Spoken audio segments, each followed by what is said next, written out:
Bonjour à tous. Nous sommes le vendredi 17 avril 2026 et nos chers amis Larry Johnson et le colonel Wilkerson sont de retour parmi nous. Bon retour. Désolé pour ça. Je dois aller chercher le chien. Ouais, bien joué. Le Rottweiler est sur les nerfs.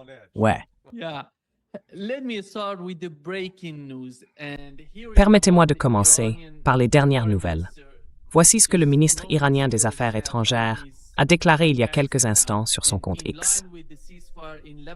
Conformément au cessez-le-feu au Liban, le passage de tous les navires commerciaux, encore une fois, de tous les navires commerciaux, par le détroit d'Ormuz est déclaré entièrement ouvert pour la durée restante du cessez-le-feu, sur l'itinéraire coordonné déjà annoncé par l'Organisation des ports et de la navigation de la République islamique d'Iran. Et ensuite, un peu plus tard, nous avons eu ce message de Donald Trump.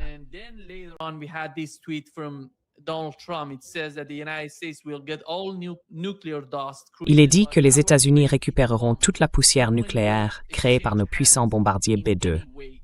Aucun échange d'argent n'aura lieu, sous quelque forme que ce soit. L'accord ne concerne en aucun cas le Liban, mais Israël. Les États-Unis travailleront séparément avec le Liban et traiteront la situation du Hezbollah de manière appropriée. Israël ne bombardera plus le Liban. Cela lui est désormais interdit par les États-Unis. Assez. C'est assez. Oui, alors, que se passe-t-il? Laissez-moi commencer, colonel, avec vous. Que se passe-t-il selon vous?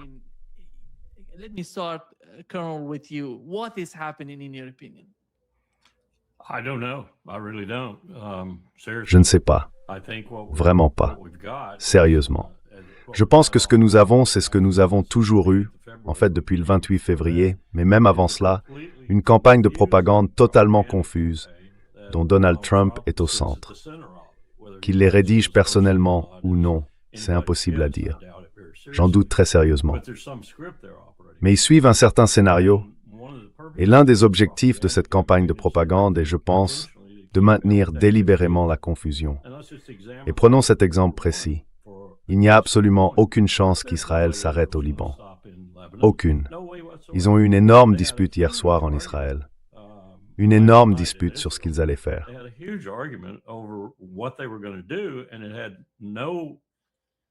Et personne ne plaidait pour se conformer à ce qui venait d'être annoncé. Israël n'a donc aucune intention d'arrêter de bombarder le Liban. Ils n'ont aucune intention de se retirer.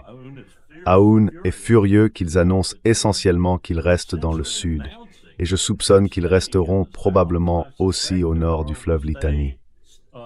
De quoi parle-t-on ici, sinon de déclarations pour le simple plaisir d'en faire, et, incidemment, pour donner l'impression que Donald Trump est en train d'élaborer une sortie de ce chaos incroyable dans lequel il s'est lui-même plongé. Et ce n'est pas le cas. Et la principale raison sera finalement la même que celle pour laquelle il s'y est engagé au départ. Bibi Netanyahou.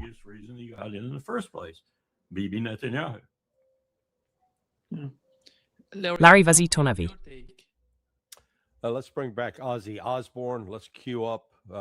Faisons revenir Ozzy Osbourne. Lançons Crazy Train. Le refrain dit en gros que les blessures mentales ne guérissent pas, que la vie est une amère honte et qu'il déraille complètement. Donald Trump a complètement perdu les pédales. Je veux dire, cet homme est désormais totalement détaché de la réalité. J'étais d'abord plein d'espoir hier, quand j'ai entendu parler du plan en 10 points proposé par l'Iran. En gros, il disait, si vous voulez négocier pour mettre fin à cette guerre, voici nos 10 points. Ce ne sont pas des sujets de négociation. C'est ce que vous devez faire. Et l'un de ces points concernait le cessez-le-feu entre le Liban, le Hezbollah et Israël. C'était encore un point de blocage, mais il semble qu'ils aient enfin réglé cela hier. Et comme l'a dit le colonel Wilkerson, Israël est furieux à ce sujet.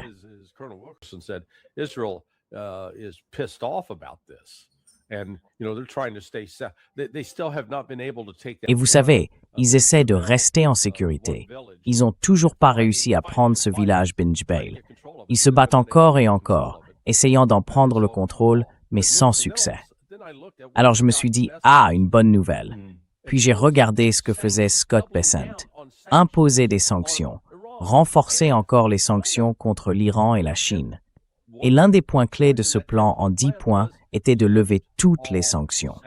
Donc, au moment même où la Maison-Blanche annonce qu'elle oblige Israël à accepter de cesser le feu pour tenter d'obtenir un cessez-le-feu au Liban, la Maison-Blanche renforce les sanctions et montre clairement que cela ne concerne pas seulement l'Iran, mais aussi la Chine.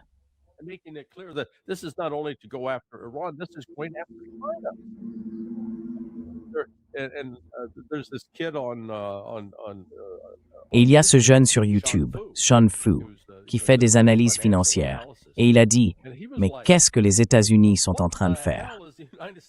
Cela a maintenant mis les Chinois en colère, au point qu'ils considèrent que les États-Unis ne sont pas dirigés par un être humain normal. Ils comprennent que rien de ce que disent les États-Unis n'est fiable.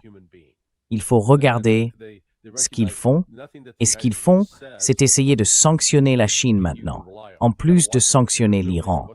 Alors que l'Iran a dit très clairement, nous ne négocierons pas la fin de cette guerre tant que vous n'aurez pas levé toutes les sanctions. Voilà où nous en sommes. Il n'y aura plus de négociations. Je serais surpris qu'elles reprennent.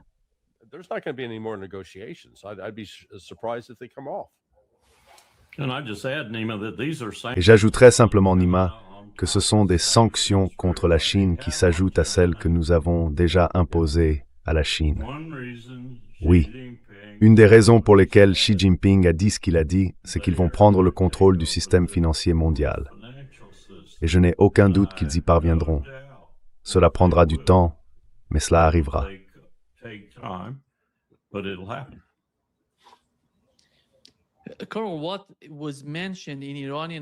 Ce qui a été mentionné dans le message iranien, c'est que cela est lié à ce qui s'est passé entre le Liban et Israël, le cessez-le-feu. Nous savons que le cessez-le-feu entre l'Iran et les États-Unis a eu lieu. L'une des principales conditions était l'ouverture du détroit d'Ormuz.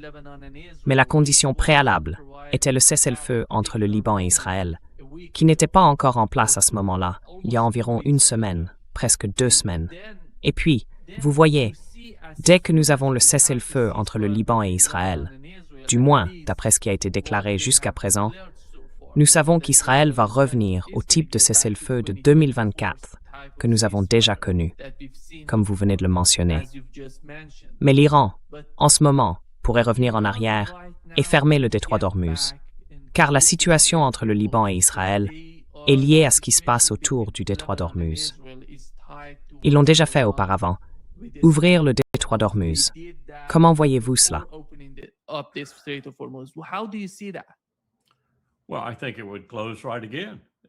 Eh bien, je pense que cela se refermerait à nouveau si le cessez-le-feu ne tient pas, ou s'il est très évident qu'Israël le viole. Je ne m'attends vraiment pas, même si je peux me tromper, à ce que le Hezbollah le viole de manière flagrante, mais je m'attends certainement à ce qu'Israël le fasse.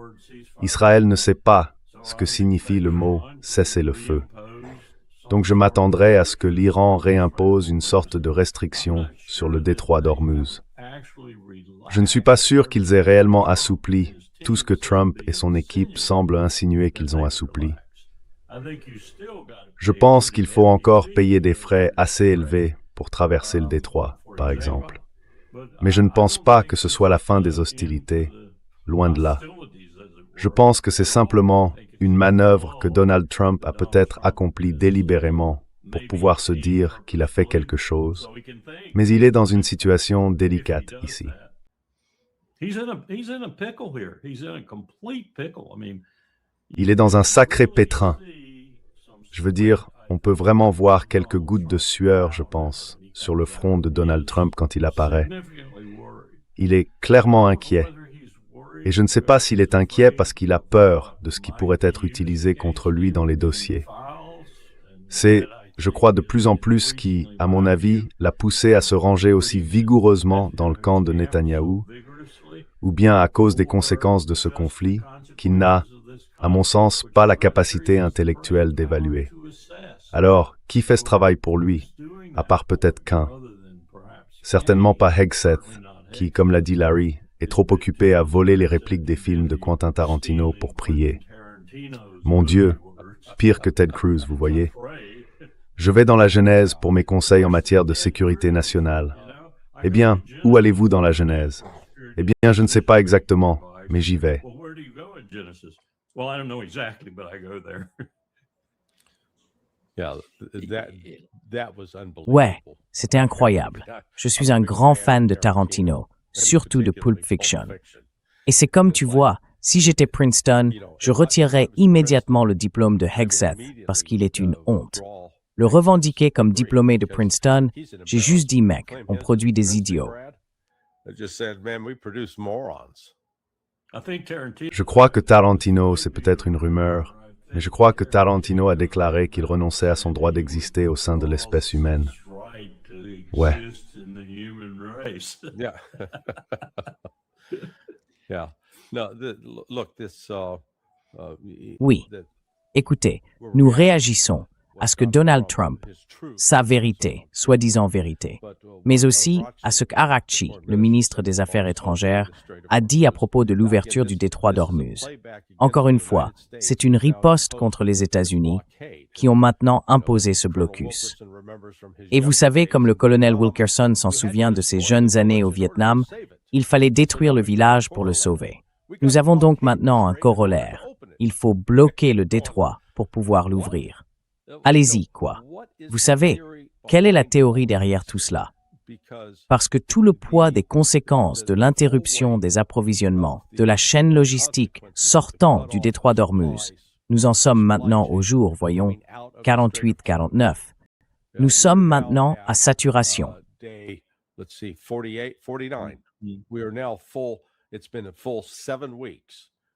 Cela fait maintenant 7 semaines complètes et nous nous apprêtons à entamer la 8e. Ce que la plupart des gens ne comprennent pas, c'est que ces pétroliers qui étaient pleins et ont quitté le détroit d'Ormuz, quittant le golfe Persique aux alentours du 27 ou du 28 février, avant que les gardiens de la révolution islamique ne le ferment, ont tout de même mis un certain temps à atteindre leurs différents ports. D'après ce que j'ai compris, hier a enfin marqué le dernier jour où l'un de ces pétroliers est arrivé à destination. Nous avons donc parlé tout ce temps comme si 20% du pétrole mondial avait été coupé le 28 février. Mais ce n'était pas vraiment le cas. Le pétrole était encore là, sur l'océan, à bord de ces pétroliers.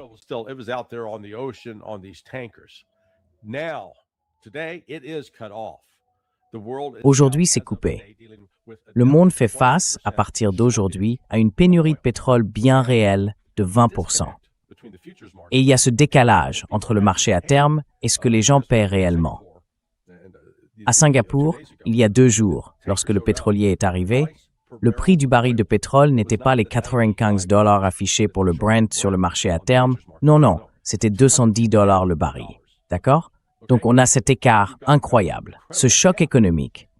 Disons que les États-Unis et l'Iran déclaraient « La paix pour notre temps, peu importe, tout est réglé, tout est rouvert. » Il faudrait quand même au moins 3 mois avant que la pénurie actuelle ne soit résorbée.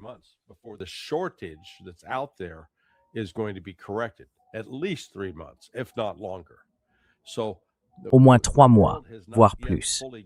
Le monde n'a donc pas encore pleinement saisi l'ampleur du déclin économique dans lequel nous nous trouvons.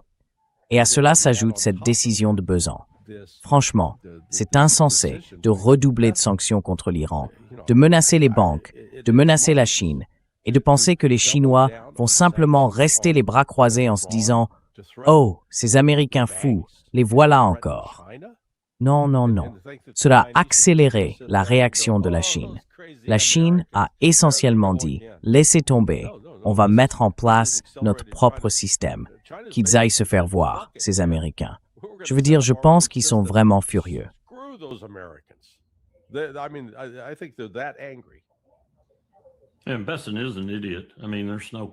Et Besan est un idiot. Je veux dire, il n'y a aucun doute là-dessus. Je ne sais pas s'il a pris cette décision de lui-même ou s'il a reçu des instructions de Trump. On m'a dit que lorsqu'il rencontre Besan, c'est en tête-à-tête. Il n'y a pas de réunion du Conseil de sécurité ou quoi que ce soit de ce genre, il le voit simplement en tête-à-tête. Soit il vient à la Maison-Blanche, soit Trump le rencontre ailleurs. Mais c'est une décision idiote. Et pour reprendre le point de Larry, nous n'avons encore rien vu, vraiment, en ce qui concerne la crise mondiale qui pourrait survenir avant que tout cela soit terminé. Surtout si l'Iran frappe cette deuxième série de cibles, qui inclut des sites comme Ras Tanura et d'autres actifs essentiels, et qu'il les touche avec le même niveau de dévastation et de précision qu'ils ont utilisé lors de la première série de cibles.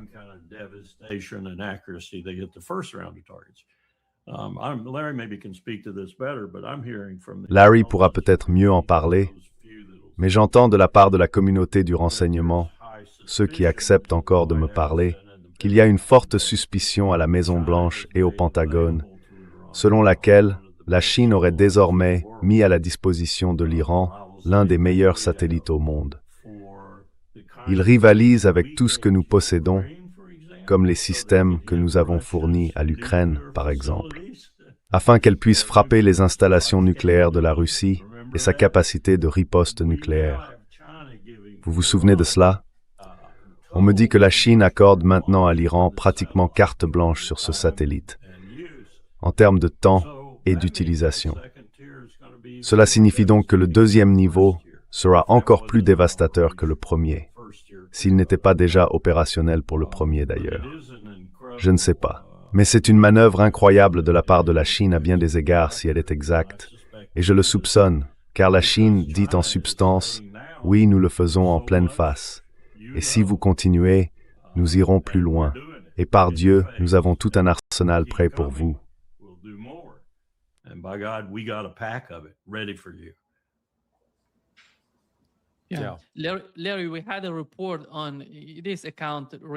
Larry, nous avons reçu un rapport d'un compte lié au Mossad sur X au cours des dernières 48 heures.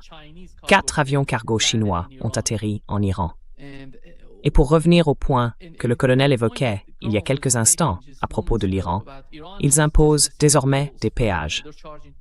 Cela a été confirmé par un membre du Parlement iranien qui a tweeté il y a peu que l'Iran faisait payer des droits de passage aux pétroliers traversant le détroit d'Ormuz. Et un autre point vient d'être annoncé. Le détroit d'Ormuz est sous la pleine souveraineté de l'Iran et les navires ne sont autorisés à passer que par le couloir désigné par la marine du CGRI avec une autorisation préalable de l'Iran. Voici les dernières informations, Larry. Concernant le point que le colonel soulevait à propos de la Chine et du niveau de coopération entre l'Iran et la Chine, sujet sur lequel les médias s'interrogent, l'un des principaux thèmes de la presse grand public, ils ont même posé la question à Donald Trump. Quelle est votre compréhension de cette situation?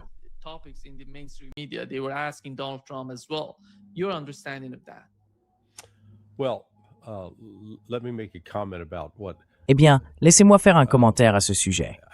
J'ai entendu un ami qui a des liens avec la communauté du renseignement me dire « Écoute, la technologie des drones chinois pour la défense aérienne atteint un niveau comparable à celui de Skunkworks. » Il a ajouté, et je le cite, « Des trucs de Skunkworks dont je n'avais jamais entendu parler auparavant. » Maintenant, Nima, tu ne sais probablement pas ce que je veux dire par Skunkworks, n'est-ce pas?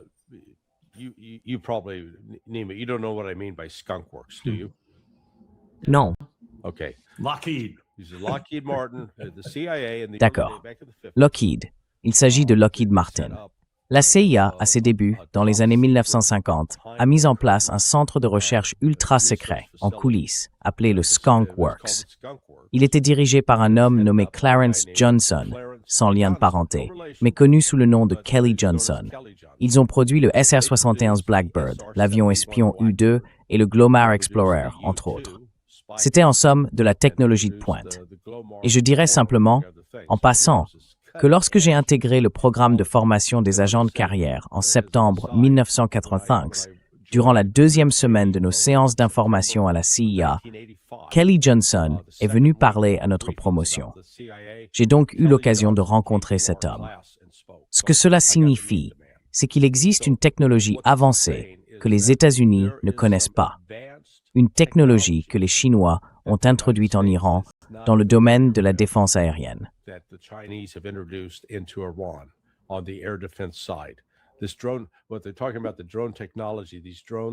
Il parle de la technologie des drones. Ces drones capables de rester en vol à la recherche d'une cible, puis lorsqu'ils en trouvent une, qu'il s'agisse d'un chasseur de 4e génération ou d'un F-35, ils la poursuivent et la battent. Donc, si nous décidons de reprendre le combat, nous allons subir davantage de pertes, à un niveau que nous n'avons pas encore connu. Le danger, cependant, vient de ce qui se passe avec Donald Trump. Il a changé. J'ai interviewé Robert Barnes plus tôt cette semaine. Ce n'est pas encore publié sur Countercurrents, c'est encore en cours de montage. Mais vous savez, il est en contact avec des gens à la Maison-Blanche. Et il y a un consensus général selon lequel Trump, depuis l'automne dernier, vers septembre, a connu un changement de personnalité. Il crie et hurle sur les gens.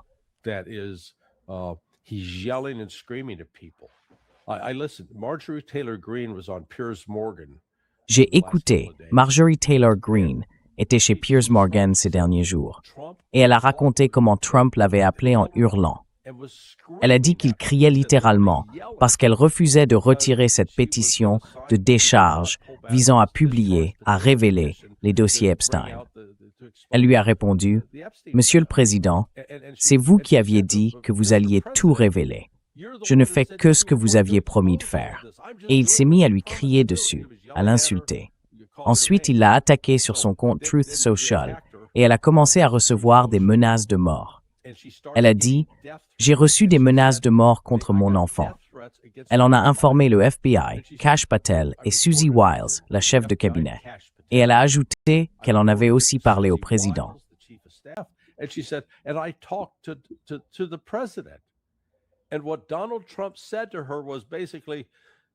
ce que Donald Trump lui a dit, en gros, c'était « C'est pas mon putain de problème. Et si ton gamin meurt, ça lui servira de leçon. » Quelque chose dans ce genre. Ce n'est pas normal. Il ne reste pas une once d'empathie chez cet homme. Il doit être destitué au plus vite.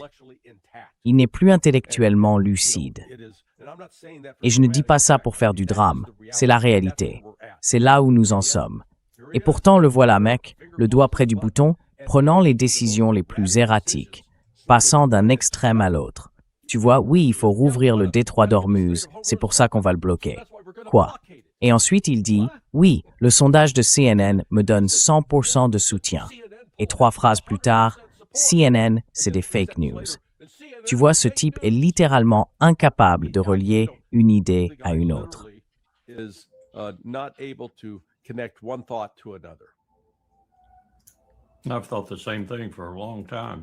J'ai pensé la même chose depuis longtemps en le regardant, surtout depuis la mi-janvier environ. J'ai des amis à Atlanta qui ont confirmé ce qu'il disait à propos de la description de l'appel téléphonique avec Marjorie Taylor Greene.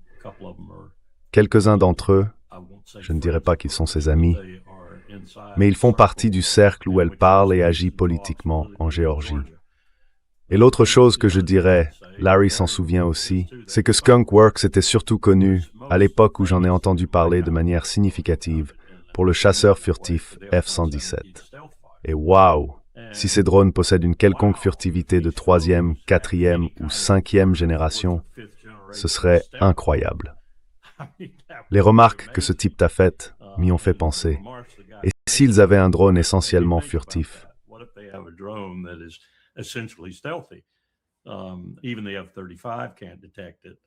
Même le F-35 ne peut pas le détecter. Ce serait un changement révolutionnaire dans la technologie des drones. Et je ne pense pas, ayant été associé au F-117 pendant un certain temps, que ce soit quelque chose de totalement hors de portée des capacités de la Chine. À l'origine, ils ont soit volé la plupart de ces informations chez nous, soit nous les leur avons données. En fait, je connaissais 2 personnes qui ont failli être inculpées chez Lockheed Martin parce qu'elles en avaient trop révélé, pour ainsi dire, dans le but de gagner de l'argent. Et Larry Johnson le sait aussi. La première version du chasseur furtif chinois ressemblait beaucoup au F-117, trait pour trait. Mais s'ils ont fait cela, s'ils ont fait progresser la furtivité d'1 ou 2 générations avec les drones, ce serait, je pense, un véritable bouleversement.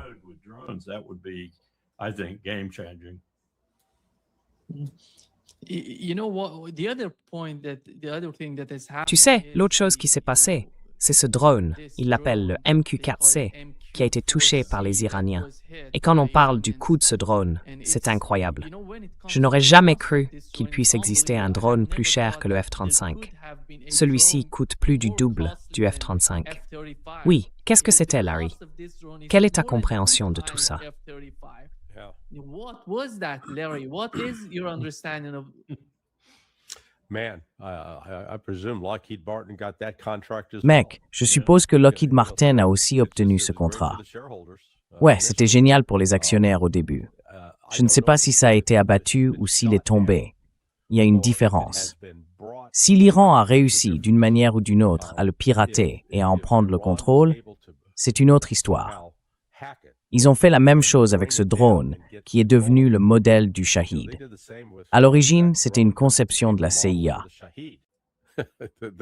That was originally a CIA. The beast La bête de Kandahar, si je ne me trompe pas. Oui, la bête de Kandahar. of Kandahar, yeah. So Alors oui, ce que j'ai vu, ils appellent ça le Triton. Ce Triton coûte 250 millions de dollars. Tu te dis quoi? they call it the Triton. That this Triton cost $250 million. You go, what? Yeah, Tu sais, une Lamborghini est une voiture géniale, une voiture incroyable, mais tu peux pas vraiment la conduire dans la rue. Je veux dire, je vais juste à l'épicerie. I'm going to the grocery store. I saw one the other day. You can if you're. J'en ai vu une l'autre jour. Tu peux, si tu veux, vraiment prendre des risques. Oh mon Dieu. J'ai aussi vu une Aston Martin qui devait valoir au moins, je ne sais pas, peut-être 300 000 ou 400 000 dollars. Mon Dieu, c'était une Aston Martin incroyable. Ou la Bugatti. Oui, celle-là aussi. The Bugatti. Yeah, That's that one too. yeah, that's Ouais, like- ça coûte à peu près autant qu'un Triton. Triton.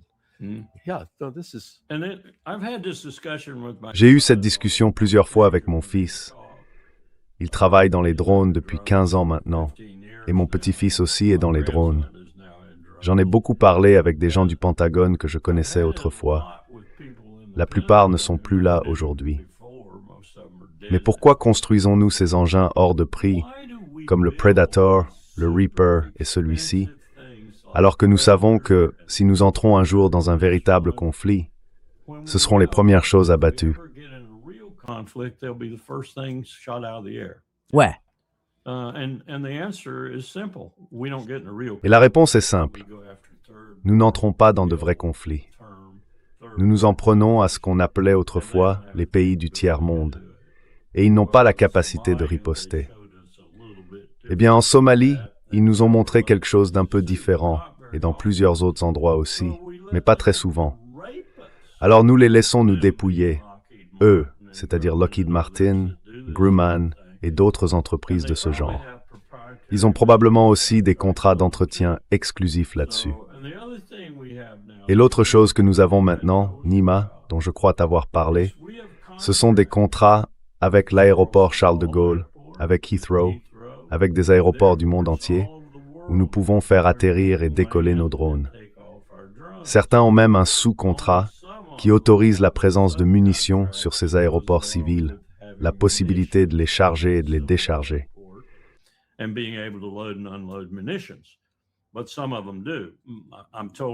Mais certains d'entre eux le font. On m'a dit qu'environ un tiers d'entre eux le font, et vous pouvez probablement deviner lesquels. Nous avons désormais la capacité de faire décoller ces drones depuis une centaine d'aéroports civils ou plus à travers le monde. Ils sont donc pratiquement mondiaux.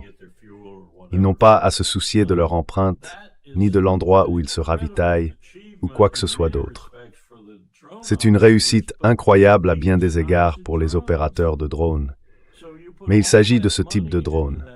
Donc vous investissez tout cet argent dans cette infrastructure, puis vous partez en guerre contre la Chine, la Russie ou une autre puissance capable de vous affronter. Vous allez tout perdre très vite car ils ne sont pas difficiles à abattre. Oui, comme les Houthis l'ont montré, qu'est-ce qu'ils ont eu? 7 Reapers?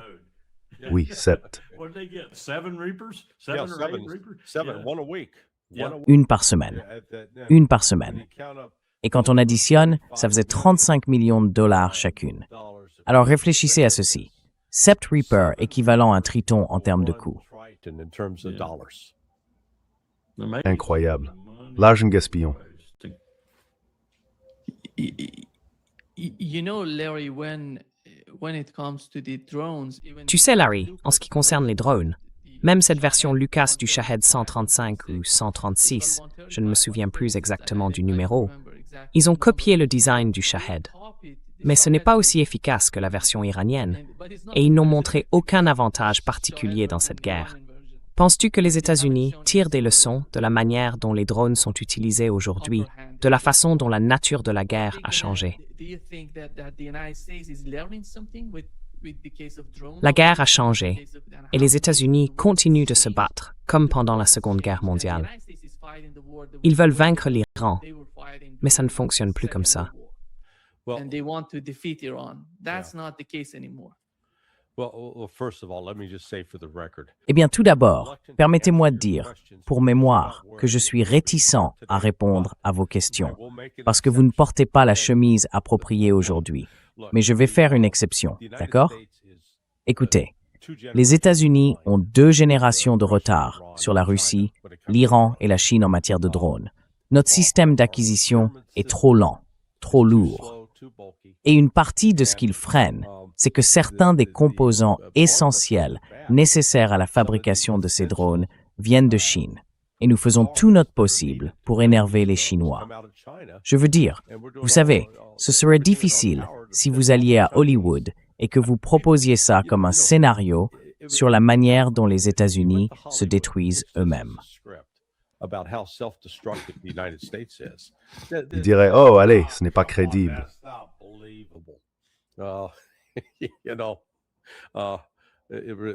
Tu sais, ça me rappelle une histoire. J'étais ami avec un type qui était scénariste à Hollywood et c'est lui qui a écrit cette réplique pour Clint Eastwood. « Vas-y, fais-moi plaisir ». Donc, il est allé présenter une idée de film. Il a dit « C'est comme Die Hard, sauf que c'est Die Hard avec des extraterrestres. » Il kidnappe un gars, le met dans un vaisseau spatial et il se bat pour s'en échapper.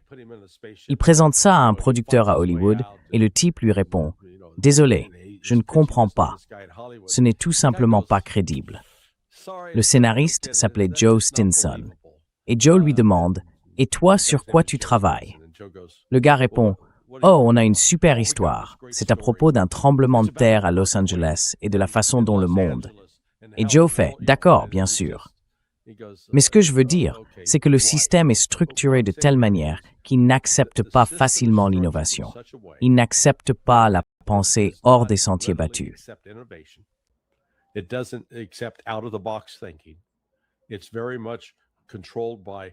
C'est largement contrôlé par une combinaison de lobbyistes et d'intérêts du Congrès. Qui va être payé? Qui va en tirer profit? Cela ne fait pas partie d'une stratégie nationale cohérente. Vous savez, ce serait une chose si le département de la Défense se disait « Bon, nous avons besoin de ce type de capacité pour accomplir telle mission, et ensuite, mettons-nous au travail. » C'est ainsi que fonctionnait réellement le Skunk Works. Non, non. Nous sommes dans une situation où ils se font présenter des idées par le complexe militaro-industriel, et ensuite, le Pentagone les adopte.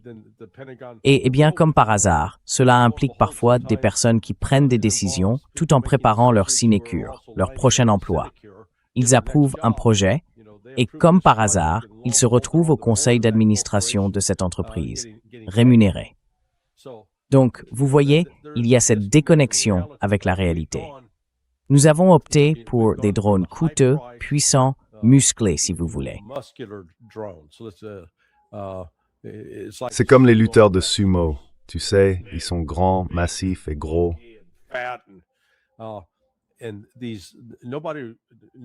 Et personne, du côté américain, n'avait vraiment perçu le potentiel de ces petits drones, ce qu'ils pouvaient faire et comment ils seraient utilisés au combat.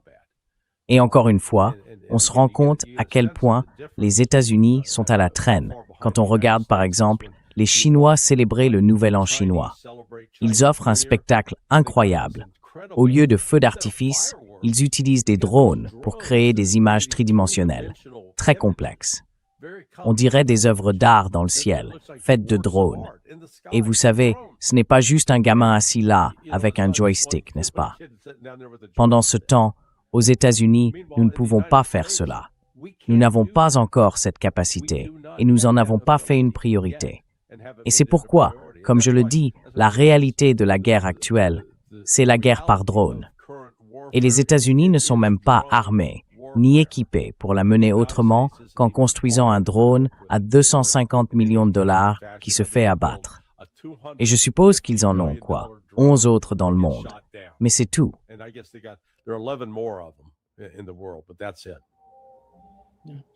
And Nima, one of the things Hegseth did that I L'une des choses que Hickseth a faites et que je dois saluer sur le principe, même si je ne suis pas ravi que ce soit lui qui la mette en œuvre, c'est le T2COM pour l'armée. Il était censé s'en occuper, et l'armée envisage sérieusement de faire des drones un élément majeur de ses forces désormais. Peut-être que cela changera les choses. Je n'ai pas beaucoup d'espoir à ce sujet tant que Hegseth est là, car il ne comprend même pas ce qu'il a fait. Mais croyez-le ou non, il a renvoyé le premier général qui en était responsable, tout simplement renvoyé. Il y a un nouveau type à ce poste maintenant, que je ne connais pas. Mais si c'est bien fait, au moins l'armée sera sur la bonne voie. Mais pourra-t-elle se détacher des sous-traitants, comme Larry vient de le souligner? Ce sont eux, en réalité, qui dictent ce que les gens veulent dans l'armée. Les sous-traitants qui leur donnent ce qu'ils veulent. Je suis désolé. Allez-y. I'm sorry, go ahead. Yeah, Carl, we know that Donald Trump and Pete Hegseth. Carl, nous savons que Donald Trump et Pete Hegseth, en particulier, discutent avec des constructeurs automobiles pour produire des munitions, car ils en manquent. L'une des principales raisons pour lesquelles ils essayent de mettre fin au conflit, ou du moins de pousser à un cessez-le-feu avec l'Iran, est qu'ils manquent de missiles de croisière et d'intercepteurs. Ils veulent transférer la production vers les constructeurs automobiles pour les contraindre à fabriquer ces munitions. Comment voyez-vous cela? Producing these munitions. How do you see that? Well, they're going back to World War II, and Eh bien, ils reviennent à la Seconde Guerre mondiale et à ce que nous avons fait avec les hommes du dollar, si l'on peut dire, les personnes qui dirigeaient l'industrie américaine à cette époque. Nous avons adapté toutes sortes de chaînes de production à d'autres usages. On ne pouvait pas jouer au golf à moins d'avoir déjà un club, car les chaînes de production de clubs de golf avaient été transformées en chaînes de production d'armement. La même chose s'est produite dans toute l'industrie des véhicules à roues. Beaucoup de gens ne se rendent pas compte qu'il y avait à peine de véhicules produits pour la population civile à cette époque. Je pense que ce que nous voyons aujourd'hui arrive trop tard et avec trop peu de moyens, surtout le second point, car regardez ce qui se passe en ce moment.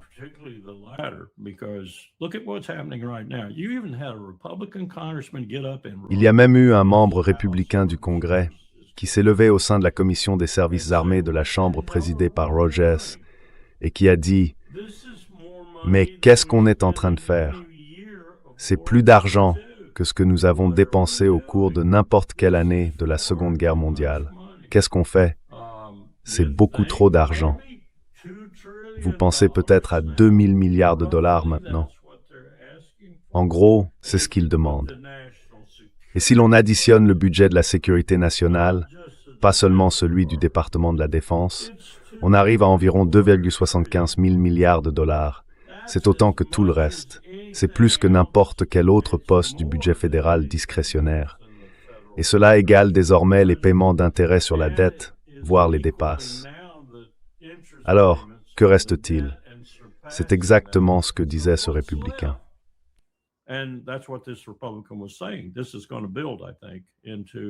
Je pense que ça va probablement aboutir à un rejet, peut-être pas du prochain NDAA, mais finalement de celui qui viendra après, parce que Trump ne va pas céder.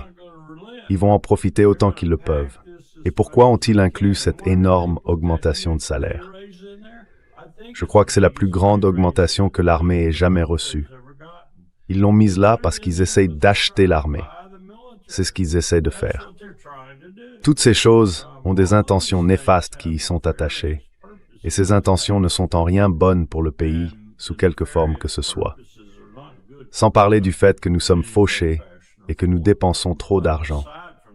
Ce membre républicain du Congrès a d'ailleurs utilisé cette expression « Nous sommes fauchés, bon sang ».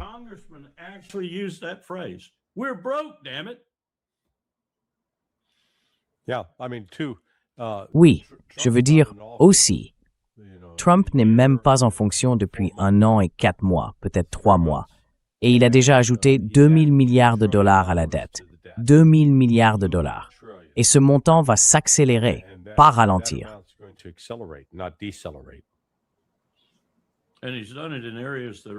Et il l'a fait dans des domaines qui ne sont pas très productifs en eux-mêmes. Pas productifs du tout. Ce ne sont pas des fonds pour l'éducation. Ce ne sont pas des fonds pour la santé. Ce ne sont pas le genre de fonds qui se multiplient dans toute la société. Ce sont des fonds qui, au mieux, ont un échange 1 pour 1, et ce 1 de l'autre côté de l'échange, c'est la personne qui travaille pour l'entrepreneur.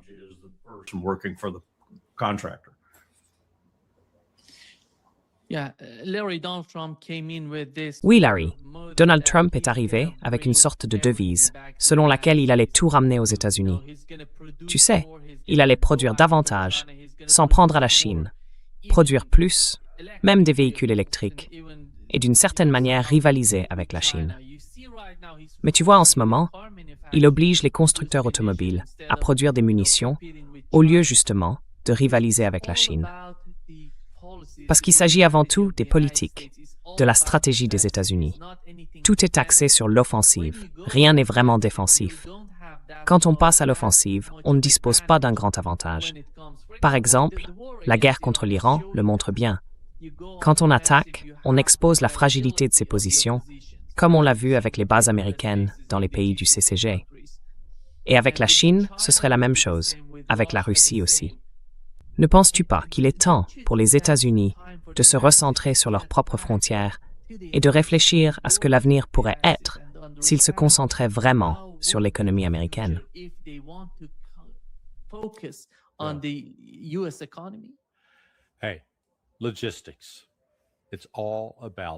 La logistique. Tout est une question de logistique.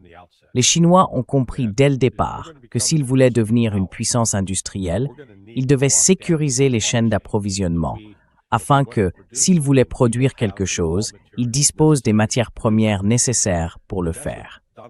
Et c'est ce que Donald Trump ne comprend pas et ignore. Je suis d'accord avec l'idée que, oui, les États-Unis devraient se réindustrialiser. Nous devrions être dans une situation où nous ne sommes pas seulement un pays financiarisé, mais une économie où les gens construisent et produisent des choses.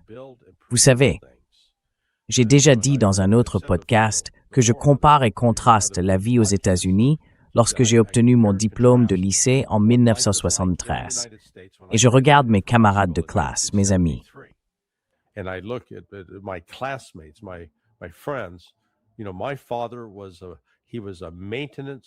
Vous savez, mon père était contremaître d'entretien chez Armco Steel, donc il participait à la production d'acier. L'un de mes autres amis, son père était contremaître chez Standard Oil. Il y avait une raffinerie de pétrole à Sugar Creek dans le Missouri. Un autre travaillait chez Alice Chalmers, qui fabriquait du matériel agricole. Le père d'un autre ami était contremaître sur la chaîne chez General Motors. Nous avions plusieurs usines automobiles dans la région. Et il y en avait très très peu. En fait, je ne me souviens même pas qu'un de mes amis ait eu un père avocat, agent d'assurance ou travaillant dans la finance. Nous construisions des choses. Quand je suis retourné à la réunion des anciens élèves, pour les 40 ou 50 ans, à celle des 50 ans, tout cela avait disparu. Ces emplois avaient disparu. Il n'y a plus d'aciérie.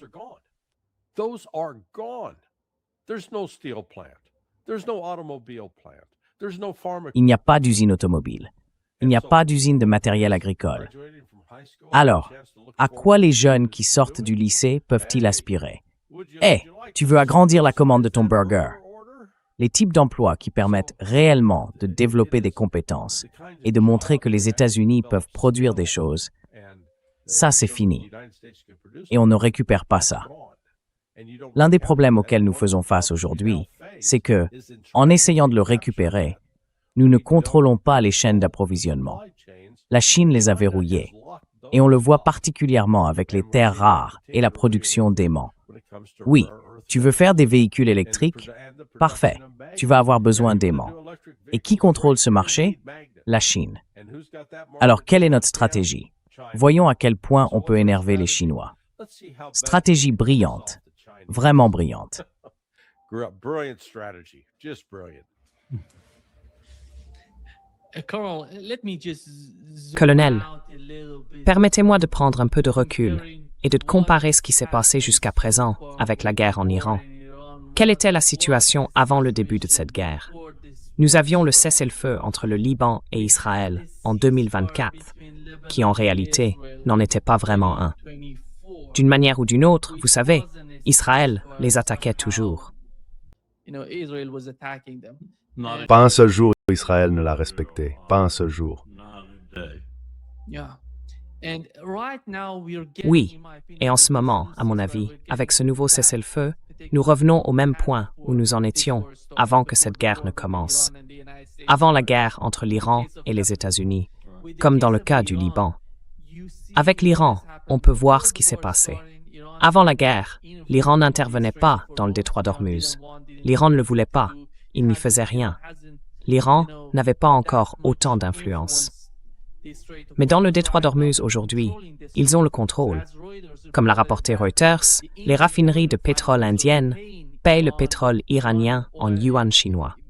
C'est un grand changement, un résultat, jusqu'à présent, de la guerre entre l'Iran et les États-Unis. D'un autre côté, toutes les bases américaines au Moyen-Orient ont été détruites, la plupart en tout cas.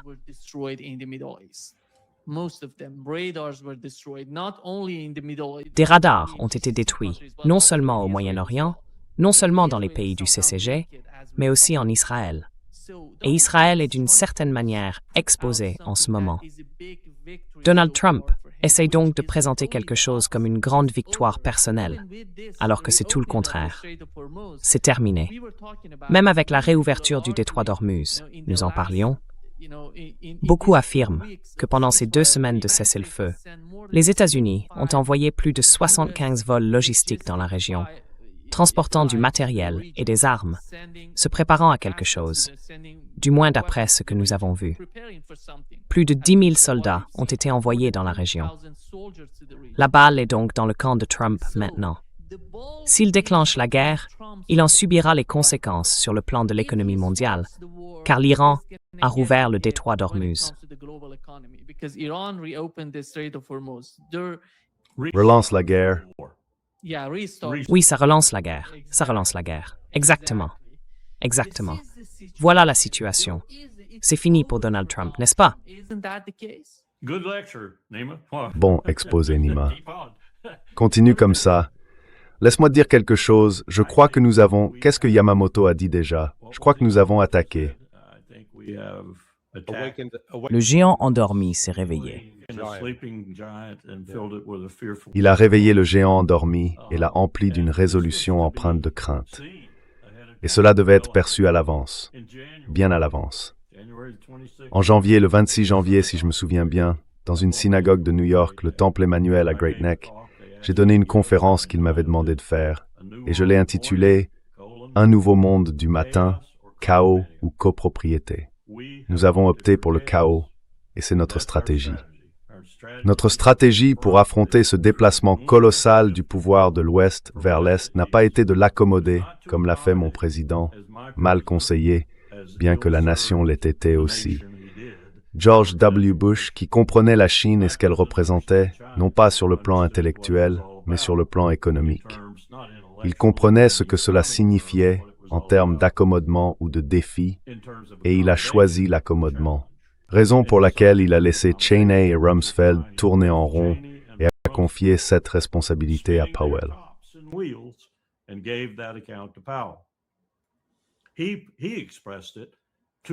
Il l'a dit à Powell, « Je comprends l'importance de Walmart. » Et il le pensait vraiment. Il voulait dire que sans la Chine, Walmart ne serait rien. Et il comprenait que cela s'appliquait à l'ensemble de l'économie américaine. Et il voulait agir à ce sujet, contrairement à Trump qui a proclamé MAGA sans jamais avoir la moindre intention de recréer une Amérique redevenue grande, comme Larry vient de le décrire. Il n'avait aucune intention de le faire. Je pense qu'il avait, ou que les gens autour de lui avaient l'intention de défier MAGA, pas de s'accommoder de ce gigantesque changement de pouvoir. Et c'est ce que nous essayons de faire. Et nous allons perdre. Nous allons perdre, et nous allons perdre de façon astronomiquement désastreuse parce que nous le contestons avec une incompétence totale. Et nous ne parlons même pas des défis eux-mêmes.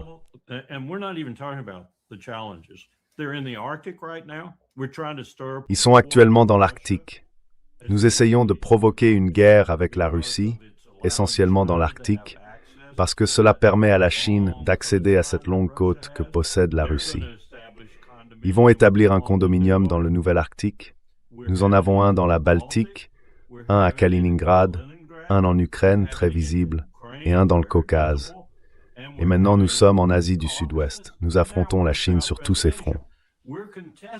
Tout tourne autour de la Chine et, dans une certaine mesure, de la Russie à ses côtés. Et nous le faisons mal. Nous allons nous condamner à mort au moins 1 ou 2 décennies trop tôt, et nous allons nous détruire plutôt que d'accepter ce changement de puissance. Nous pourrions l'accepter.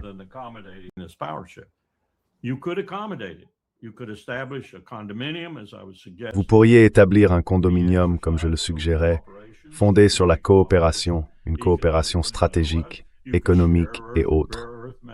Vous pourriez partager les métaux rares, partager le lithium, tout ce dont vous avez besoin, au lieu d'aller en Californie du Sud pour essayer d'assécher ce lac formé par la pluie et d'en extraire tout le lithium au fond. Mais nous ne faisons pas cela. Nous avons décidé de nous opposer, de manière spectaculaire et avec un leadership incompétent, à ce changement de pouvoir. Nous allons perdre. Et l'Iran n'en est que le chapitre le plus frappant pour le moment. Et cela va continuer. Nous passerons à la phase 2, puis à la phase 3, et nous serons partis hors de la région. Et l'Iran sera, comme l'a dit Haaretz, non pas vaincu, et donc il gagnera.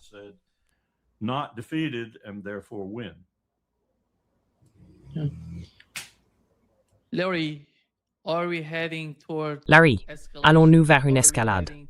Allons-nous vers, tu sais, ce qu'ils essaient de nous présenter comme une sorte d'entente mutuelle? Tu as mentionné que dans 2 jours, il semble qu'ils vont réimposer des sanctions à la Russie et à l'Iran. Les sanctions reviennent sur le pétrole iranien et le pétrole russe, c'est ce qu'a dit Scott Bessent. Et qu'en est-il de l'opération militaire? Allons-nous assister à une forme d'escalade? Parce que, comme je l'ai mentionné, ils ont envoyé beaucoup d'armes dans la région au cours des 2 dernières semaines. Vas-y.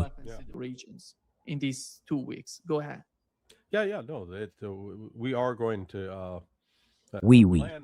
Non, le plan est de lancer une frappe très intense. Des frappes de missiles et de bombes, des JDAM, des TELAM, contre l'Iran. Tu sais, encore une fois, j'étais dans une sorte d'humeur schizophrène hier, en regardant ce qui se passait.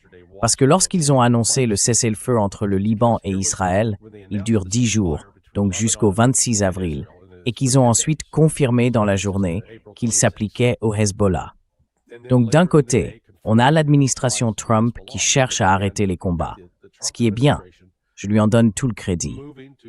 Mais ensuite, comme on en a parlé plus tôt, voici Bessent et l'administration Trump qui essaye de renforcer le blocus du détroit d'Ormuz, ce qui est complètement inefficace parce que nous n'avons pas assez de navires pour réellement le faire.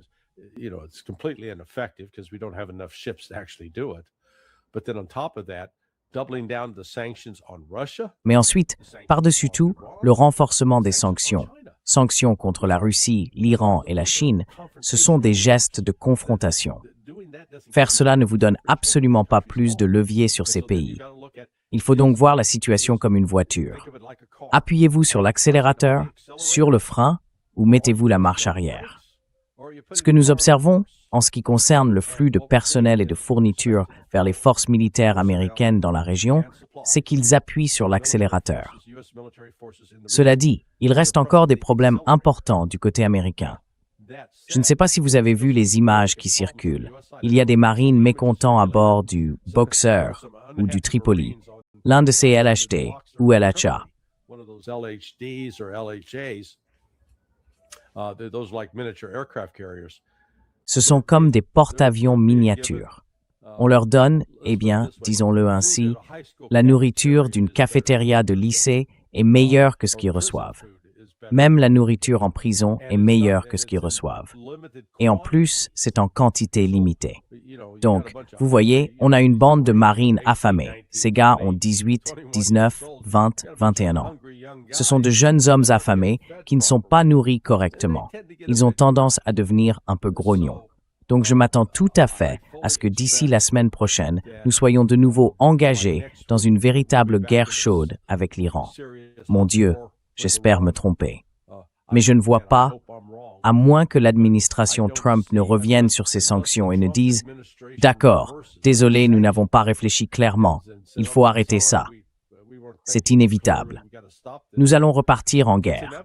We're going to go hot again. Let me drop a comment in there, Nima, about Permets-moi d'ajouter un commentaire à ce sujet, Nima, à propos des sanctions. Nous venons d'organiser notre conférence à Columbus, dans l'Ohio, le Eisenhower Media Network, et nous avions là des intervenants de qualité. L'une des choses dont nous avons pris conscience, ce qui ne m'a pas totalement surpris, mais tout de même un peu, c'est ceci. Depuis l'an 2000, selon une étude très analytique, nous avons tué 38 millions de personnes à cause de nos sanctions. C'est Mao Zedong et la révolution culturelle. C'est Joseph Staline et les purges. C'est Hitler, pas toute la guerre, qui a fait environ 100 millions de morts, mais Hitler directement. Voilà ce que nous avons fait. 38 millions de morts. Et environ 60% de ces morts sont des femmes et des enfants. 500 000 rien qu'en Irak, lorsque nous avions imposé ces sanctions sévères à Saddam Hussein. Les mêmes sanctions à propos desquelles, lorsqu'on a interrogé Madeleine Albright, elle a répondu « Eh bien, c'est acceptable, nous nous en sommes débarrassés. »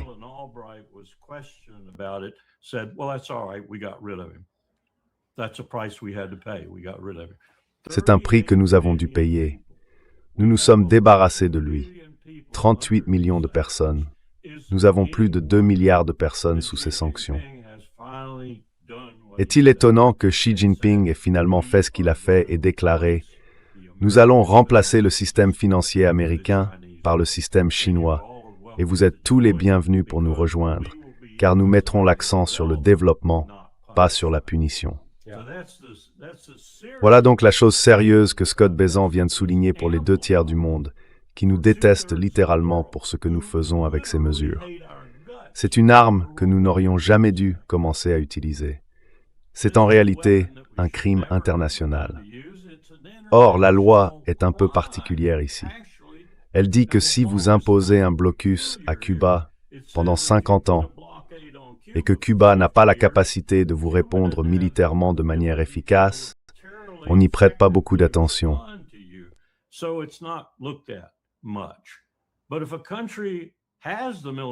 Mais si un pays a la capacité militaire de te répondre, alors cela se déclenche. C'est un acte de guerre. Ces sanctions sont un acte de guerre. La Chine et la Russie ont parfaitement le droit de combiner leurs ressources et de nous attaquer. Bien sûr, ils ne le feront pas parce qu'ils sont trop intelligents pour ça. Ils nous élimineront autrement, ce qu'ils font déjà très bien. Merci beaucoup. Mais c'est ce que fait Scott Bessent, exactement comme l'a dit Paddy Haig, le secrétaire à la guerre. Bessent devrait se faire appeler secrétaire du Trésor adjoint à la guerre. C'est ce que nous faisons. Et cela ne sera pas toléré par environ 6 milliards de personnes qui ont désormais des alternatives. As-tu vu que la Chine a proposé du pétrole à Manille? Et Manille a répondu « Parlons-en ». Notre allié signataire du traité va discuter avec la Chine pour obtenir du pétrole. Tout s'effondre. Tout s'effondre.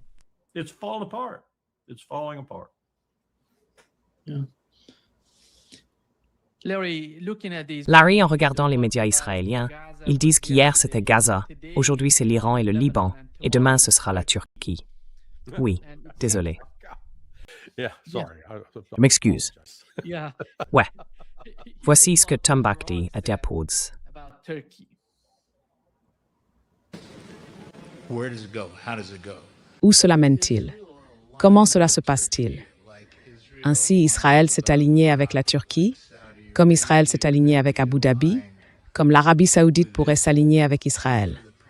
Et pour la prospérité du peuple israélien, pour moi, c'est la réponse. Donc je pense que cette rhétorique va disparaître. La Turquie n'est pas un pays avec lequel il faut plaisanter.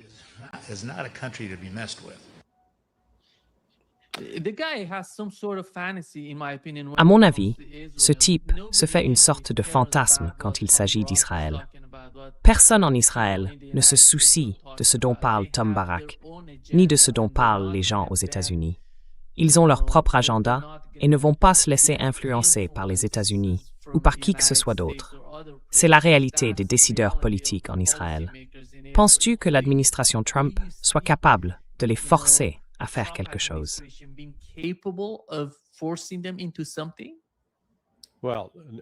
Eh bien non. Mais cette dernière phrase, ce que Barak a dit à propos du fait qu'il serait insensé de se frotter à la Turquie, Est-ce la conséquence de la guerre avec l'Iran?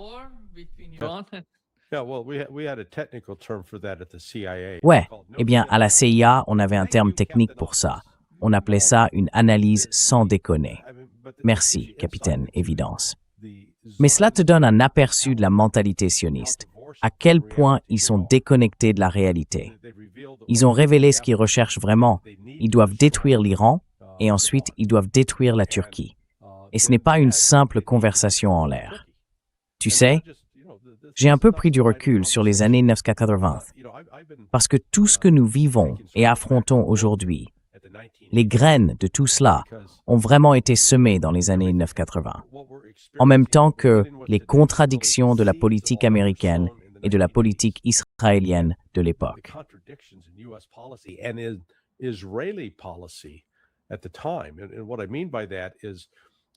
Ce que je veux dire par là, c'est que, vous savez, tout a commencé avec la guerre de Saddam contre l'Iran, avec notre encouragement. Et je suis convaincu qu'il y avait à l'époque une directive de la CIA qui autorisait cela pour inciter Saddam à lancer l'attaque. Puis quand Ronald Reagan arrive au pouvoir, nous fournissons à l'Irak les produits chimiques précurseurs nécessaires à la fabrication d'armes chimiques. Nous lui donnons des renseignements sur les endroits où utiliser ces armes. Nous lui apportons même une aide financière, entre autres choses. Et nous faisons cela pendant 8 ans, jusqu'à la fin de 1988. En somme, Saddam est notre proxy. Et c'est à cette époque qu'Israël envahit le sud du Liban pour éliminer l'OLP. C'était leur objectif.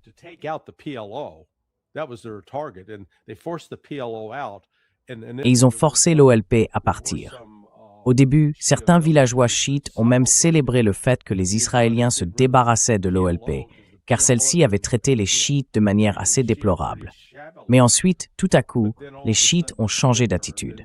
En 1982, le Hezbollah émerge pour commencer à défendre et à combattre Israël. Et au milieu de tout cela, nous entrons dans l'affaire Iran-Contra. Voici donc les États-Unis soutenant l'Irak dans cette guerre, et soudain Oliver North entre en scène, parce que nous voulons stopper l'expansion des Soviétiques, alors nous commençons à vendre des armes à l'Iran. Iran. Alors, nous vendons aux Iraniens, nous soutenons les Irakiens, qu'ils se battent. Nous, ça nous est égal. Et les Israéliens nous arnaquent. Oui. Et voici Israël qui s'occupe de l'Iran parce qu'il craint tellement l'Irak. Donc, mon point, c'est qu'il n'y a pas de grands principes auxquels tout le monde se conforme. Du genre, oh, nous luttons contre le terrorisme. Cette guerre actuelle contre l'Iran est grevée du côté américain par tant de fausses hypothèses et de mensonges sur la nature de l'Iran. Et nous avons maintenant déclenché un conflit que nous ne pouvons pas gagner. Les États-Unis vont perdre cette confrontation. Et l'effet en cascade de cela, c'est que vous savez, la plupart du monde nous voyait comme Mike Tyson ou Muhammad Ali à leur apogée.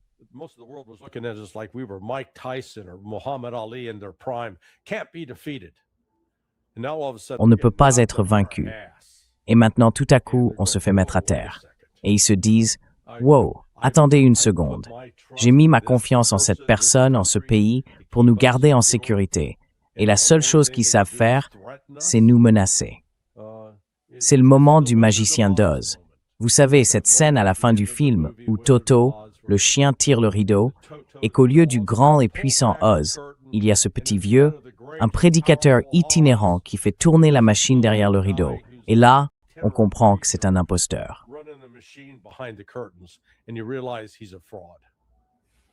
Yeah.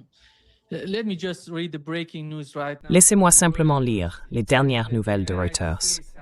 Il est indiqué que les États-Unis ont accepté de débloquer des milliards de dollars de fonds iraniens gelés dans le cadre de la réouverture du détroit d'Ormuz.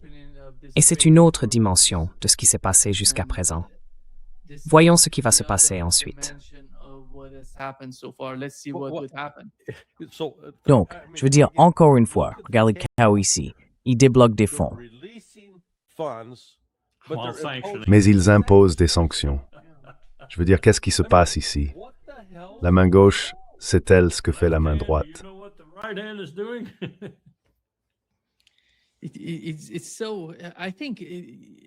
Je pense que les pays du CCG traversent une sorte d'enfer en ce moment.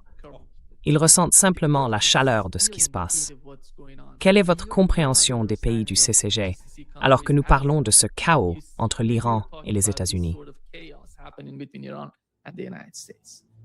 Tu me demandes à moi? Oui, toi. Je pense qu'ils ont complètement perdu confiance dans ce qu'était le Conseil de coopération du Golfe, en lequel d'ailleurs je n'ai jamais eu beaucoup de confiance non plus, mais surtout dans les États-Unis. Et je pense qu'ils vont être vraiment sous pression, en essayant de trouver de nouveaux partenaires, de déterminer avec qui ils vont s'allier et à quoi ils vont s'allier, dans la région et en dehors de la région. Je ne les vois pas soudainement se tourner vers la Russie ou la Chine, mais je vois leur influence y croître considérablement. Et je le constate partout. Regarde ce port en Amérique du Sud, au Pérou, sur la côte Pacifique.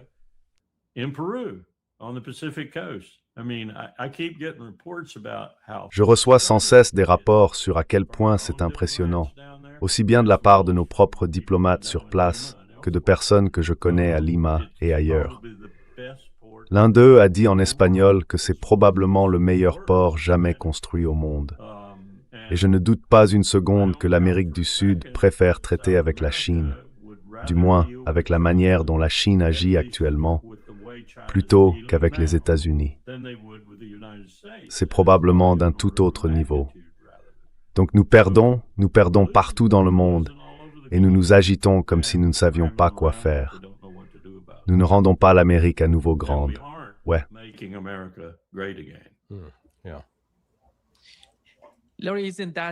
Larry, n'est-ce pas incroyable que dans toutes les discussions, tout ce que nous avons vu jusqu'à présent, il n'y ait aucune mention du Koweït?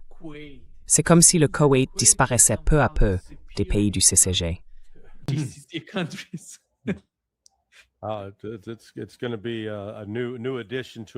Cela va être un nouvel ajout à l'Irak. L'Irak va étendre son territoire. Il l'a toujours voulu. Eh bien, vous savez, j'ai une question pour le colonel Wilkerson, puisqu'il était là à l'époque.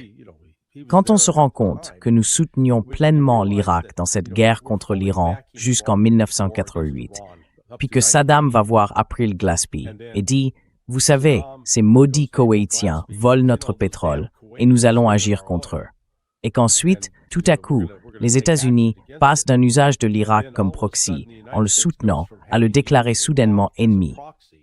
Y a-t-il eu quelqu'un, à un poste de décision à l'époque, qui ait dit « Attendez une seconde, les gars, il faut qu'on choisisse une autre voie avec l'Irak. »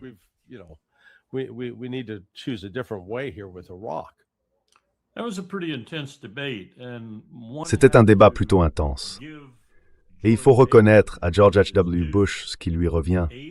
8 ans comme vice-président de Ronald Reagan, et comme vous le savez sans doute, il a géré toutes les opérations clandestines et supervisé l'agence du point de vue de la présidence, devenant très proche de celle-ci. Après tout, ils ont donné son nom à Langley, alors qu'il n'en a été le directeur que pendant 9 mois. Donc tout ce qui s'est passé sous Ronald Reagan, de l'affaire Iran-Contra à cet échange avec l'Irak et l'Iran, eh bien, je ne suis pas tout à fait d'accord avec ce que vous avez dit plus tôt. C'était une omission, je pense, pas la réalité. Je crois que nous avons soutenu les deux camps tout au long du conflit. Nous avons certes déplacé le poids, mais je me souviens d'une conversation au Pentagone qui s'est déroulée à peu près comme ceci, et c'est presque mot pour mot.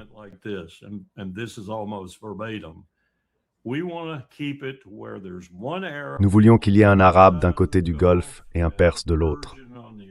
Leur donner des pistolets pour un duel et les laisser s'affronter. C'est ce que nous voulions. Nous voulions les deux. Nous ne voulions pas perturber l'équilibre des forces. Mais la manière dont nous ne voulions pas le perturber consistait à les détruire tous les deux. Et s'ils le faisaient entre eux, cela nous convenait. En réalité, lorsque le Vincennes a abattu l'Airbus et tué tous ses civils, et que Khomeini a dit « Eh bien, j'accepte la résolution du Conseil de sécurité de l'ONU, nous pouvons maintenant négocier », je pense qu'il y avait des gens au Pentagone qui étaient déçus parce que nous voulions détruire les deux camps pour qu'il n'y ait plus de problème à l'avenir.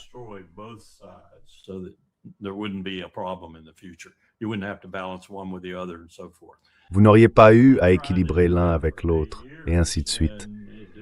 Nous avons essayé de faire cela pendant 8 ans, et cela n'a pas fonctionné. Et comme vous l'avez dit, au moment où nous en sommes arrivés là, l'Iran était sur le point d'envahir l'Irak. Nous avons donc dû faire quelque chose de vraiment décisif. Nous avons mené l'opération Earnest Will, l'opération Praying Mantis, et nous avons coulé quelques navires de guerre. Et lorsque nous avons abattu l'Airbus, Khomeini lui-même a dit que c'en était la preuve. Cela montrait que les États-Unis avaient pris le parti de l'Irak, et il a donc déclaré « J'accepte la résolution du Conseil de sécurité de l'ONU, et nous pouvons négocier la fin de cette affaire. » Tout cela pour dire que cela n'a pas fonctionné. Je comprends vos remarques sur les années 1980.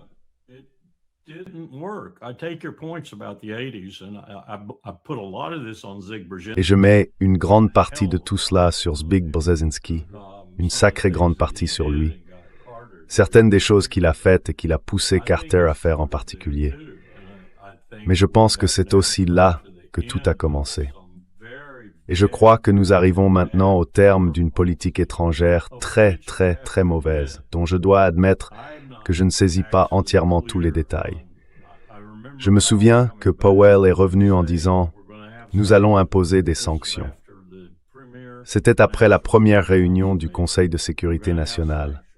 Il a même décroché le téléphone pour appeler Sam Nunn, et Nunn a lancé une initiative au Congrès qui lui a coûté la présidence s'il avait voulu se présenter, et qui a finalement considérablement affaibli sa position au Congrès, au point que, lors de la deuxième audition de reconfirmation de Powell, il voulait en réalité lui nuire pendant cette audition. Senator Abati, Roder Weirtsen-Ginfien.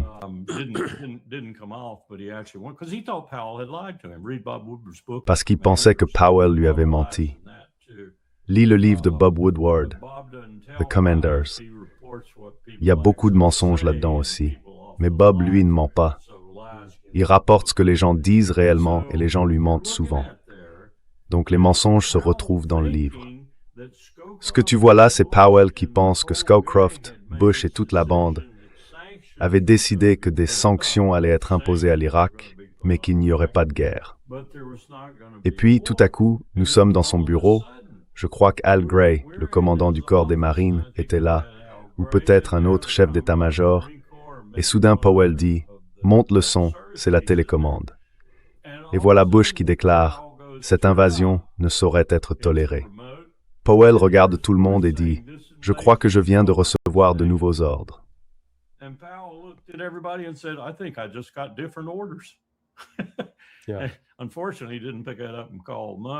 Malheureusement, il n'a pas saisi l'occasion d'appeler Nunn pour lui dire « Calme-toi, calme-toi, calme-toi », car il a mis Nunn dans un vrai dilemme et a fini par le lui faire détester après cela. Pas le détester, mais ne plus trop l'apprécier. Mais personne ne sait exactement pourquoi il a changé d'avis, sauf que Scowcroft était le seul avec lui. Et la première impression de Brent était que, si nous voulions un nouvel ordre mondial, il fallait une sorte d'opération spectaculaire qui prouve, par exemple, que l'ONU, une fois qu'elle émet une résolution appelant à une correction par la force armée, serait renforcée de manière à ce que le nouvel ordre mondial ait un arbitre, et que cet arbitre serait plus ou moins sous la coupe des États-Unis. C'est la seule explication que j'ai pu trouver. Parce que Brent, je pense, était l'une des personnes les plus stratégiques et les plus intelligentes que j'ai jamais rencontrées. Oui, et je suis d'accord avec ça. Mais je ne peux pas expliquer exactement pourquoi nous l'avons fait.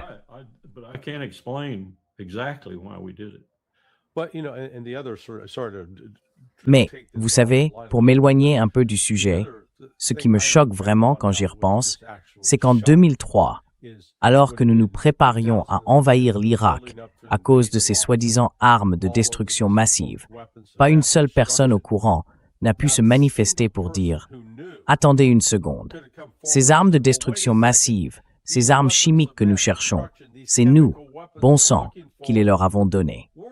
C'est nous qui les leur avons données. Nous sommes les responsables. » Rumsfeld était l'émissaire. Oui, je veux dire, tu sais, je ne comprenais pas ça à l'époque. Je le comprends maintenant. Et avec le recul, je pense que c'était l'une des plus grandes escroqueries jamais infligées au peuple américain. Ouais. Ouais. Ouais. L'histoire se répète. Je me disais autrefois dans les moments sombres qu'Eisenhower avait orchestré le renversement de Mossadegh en 1953 pour que George H.W. Bush puisse lui aussi avoir sa propre opération ratée.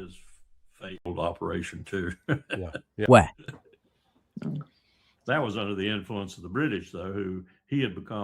C'était sous l'influence des Britanniques. Cependant, dont il était devenu vraiment, vraiment épris, y compris amoureux de l'une d'entre eux. Et lorsqu'on l'a approché, je crois qu'on lui a dit que le trésor britannique, qui recevait de la compagnie pétrolière iranienne environ, je crois, 40 milliards de dollars par an directement dans ses caisses, était menacé. Churchill et d'autres l'ont convaincu que si ce flux ne continuait pas, au moins pour une autre décennie, la Grande-Bretagne était fichue. Et c'est ce qui a vraiment tout déclenché. D'accord, je le ferai, je le renverserai, ou j'en donnerai l'autorisation. Une autre personne m'a raconté, Andy Goodpaster plus tard alors qu'il était dans sa vieillesse, mais encore assez lucide, qu'Eisenhower avait regardé au départ le chef de la CIA, je crois que c'était Dulles à l'époque. Il l'a regardé et lui a dit « Ne me dis rien, fais-le simplement. » Voilà. Enfin, je dois y aller. J'ai un autre rendez-vous. Merci. Merci beaucoup. C'est toujours un grand plaisir. D'accord. Travaille sur cette chemise, mec. Ouais, d'accord. À lundi, professeur. Prends soin de toi. Au revoir.